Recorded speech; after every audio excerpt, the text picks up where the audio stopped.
سلطان محمود غزنوی کو ایک عورت نے آ کر کے کہا کہ میری جوان بیٹی ہے اور میرا شوہر فوت ہو چکا ہے، آپ کا بھتیجا رات کو ہمارے گھر میں گھس آتا ہے اور میں سخت پریشان ہوں۔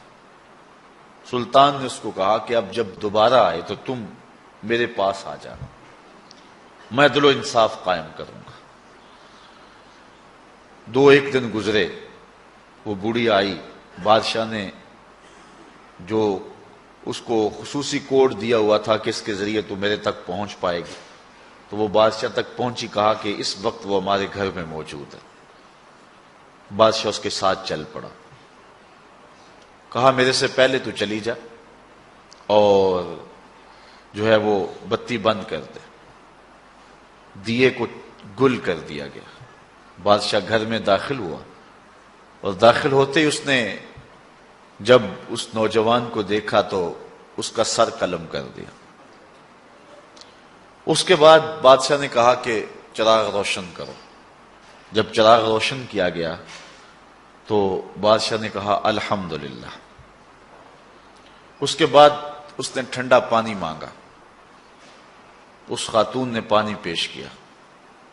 بادشاہ واپس پلٹنے لگا تو اس خاتون نے کہا کہ میں یہ پوچھنا چاہتی ہوں کہ آپ نے پہلے چراغ بند کیا، پھر چراغ جلوایا، پھر الحمدللہ کہا، پھر پانی طلب کیا، اس کی کیا وجہ تھی؟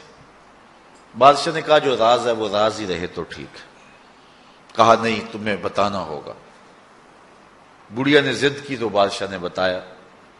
کہا جب تم نے کہا تھا کہ آپ کا نالائق بھتیجا ہمارے گھر میں گھس آتا ہے اور میری بیٹی گھر میں جوان ہے، تو میں اس لیے چراغ کو گل کیا تھا کہ عدل قائم کرتے ہوئے میرے دل میں کوئی رحم پیدا نہ ہو۔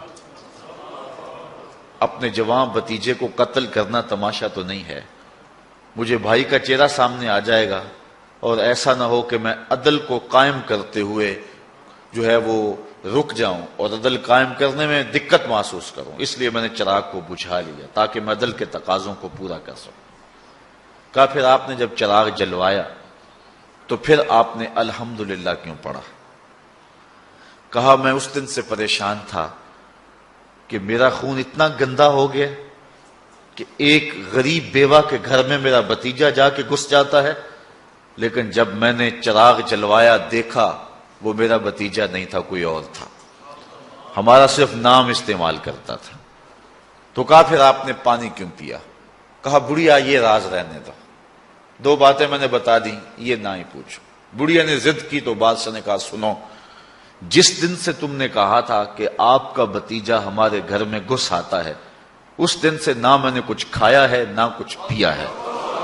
میں نے کہا تھا جب تک ظالم کو اس کے انجام تک نہیں پہنچا دیتا اتنی دیر تک کچھ کھاؤں گا اور کچھ پیوں گا بھی نہیں، تو اب میں نے ظالم کو انجام تک پہنچا دیا تو تیرے گھر میں 2 گھونٹ تو میرا حق بنتا تھا، اس لیے میں نے پانی پیا ہے۔ آج ان کا اگر نام باقی ہے، آج ان کے اگر تذکرے زندہ ہیں تو اس لیے کہ انہوں نے عدل و انصاف کے ضابطوں کو پورا کیا۔